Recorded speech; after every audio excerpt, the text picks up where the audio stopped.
Hoy, basándome en los resultados del referendo que tuvo lugar en Crimea y guiado por la voluntad del pueblo, me dirijo a la Asamblea Federal y le pido que consideren, al amparo de la ley constitucional, admitir dos nuevas entidades en Rusia: la República de Crimea y la ciudad de Sebastopol.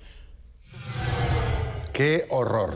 Le digo bienvenido al consultor internacional Eric de la Fuente, que ha estado con nosotros a lo largo de estos días, un experto en el tema de Ucrania, porque precisamente allí vivió, trabajó durante mucho tiempo, su esposa se crió en Ucrania. Bienvenido, señor. Buenas noches. Hay un detalle muy importante que le pido me diga brevemente y después seguimos conversando. El significado del lugar donde él plantea donde hace este discurso. Es interesante porque él hace el discurso y después la recepción en un lugar donde hay imágenes zaristas, donde están de los antiguos zares también, esa grandeza rusa, esa grandeza de la gran nación rusa, que ha sido consistentemente su manera de llevar a cabo este tipo de política, ¿no? Seguimos conversando en un instante porque ahora tenemos contacto en Kiev con Natalia Shapovalova.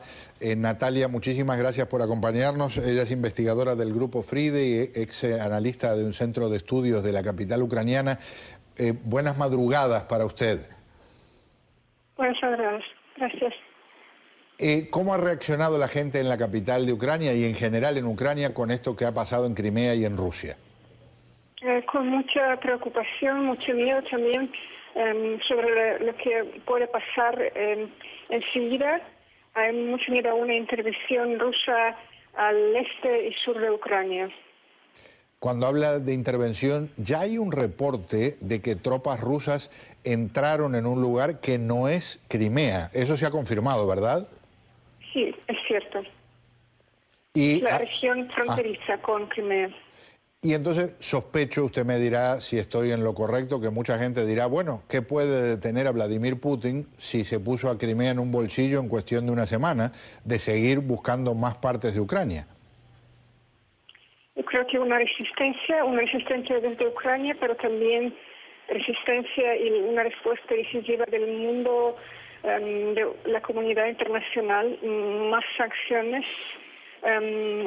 sanciones que también le enseñan el coste de esta guerra, de esta intervención posible, sanciones económicas. Natalia, ¿se habla a nivel de calle de estar dispuestos a dar la batalla, aunque sea en términos violentos, contra Rusia, o eso es algo que se considera una causa perdida? No, la gente está muy decidida, a resistir. Claramente hay diferencias entre personas sobre cómo opinan, cómo ven la intervención rusa, pero la mayoría absoluta, más del 83% de personas no estarían de acuerdo con una anexión de Crimea por Rusia, y yo creo que esta cantidad va a crecer si se habla de otros territorios de Ucrania. Y hay una preparación a resistir. Además, el gobierno también llamó a una movilización parcial y hay gente que viene en las regiones de Ucrania a buscar, a intentar inscribirse en las listas del ejército y también de la Guardia Nacional. Vuelvo con usted en un instante.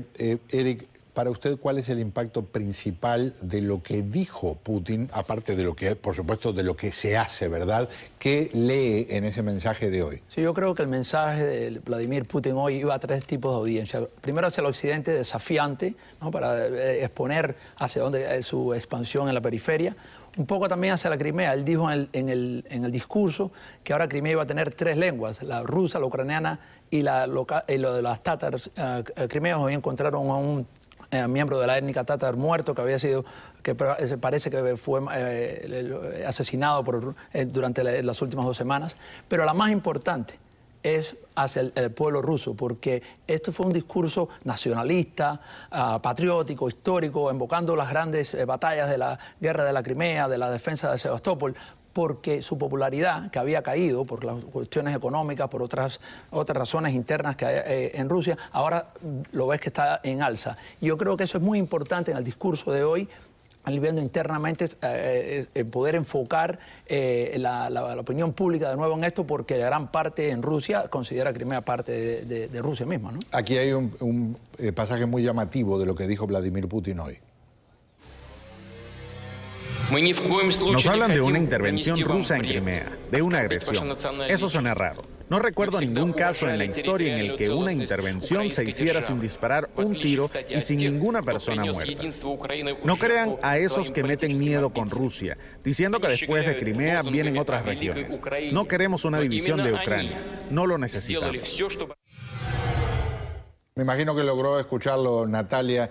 Cuando uno lo ve, de verdad que el hombre tiene una frialdad que impresiona y por el momento da la sensación que estamos asistiendo, ya lo dirán los libros de historia dentro de muchos años, al comienzo de una etapa que puede ser terrible, no solo para Ucrania, sino para otros vecinos de Rusia. Sí, además me parece que era importante en el discurso de Putin de hoy, que dijo que su enfrentamiento realmente era con los Estados Unidos y, digamos, la influencia no solo en Ucrania, sino en el mundo.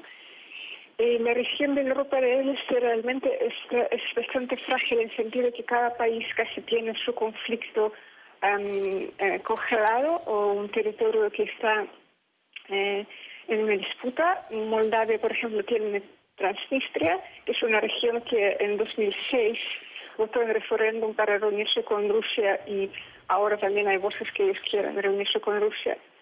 También vimos la guerra en Georgia y dos territorios que solo Rusia reconoció y pocos países más reconocieron su independencia. Y otra cosa que Putin dijo hoy, que tiene como reserva este derecho de proteger la gente rusoparlante en otros países, significa que países bálticos, que son parte de la Unión Europea y de la OTAN, también pueden sentirse amenazados con este discurso. Claro.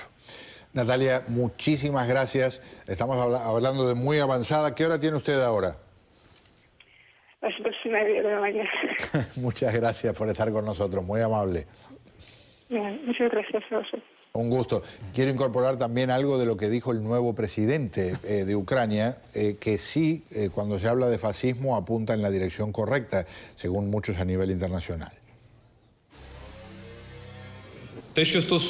Quiero recordarle acerca de la historia. La Segunda Guerra Mundial comenzó con la anexión fascista de Alemania de los territorios pertenecientes a otros estados. Y hoy el presidente ruso Putin, al que le gusta hablar del fascismo, está repitiendo las acciones de los fascistas del siglo pasado por la anexión del territorio de un estado independiente reconocido por el mundo entero.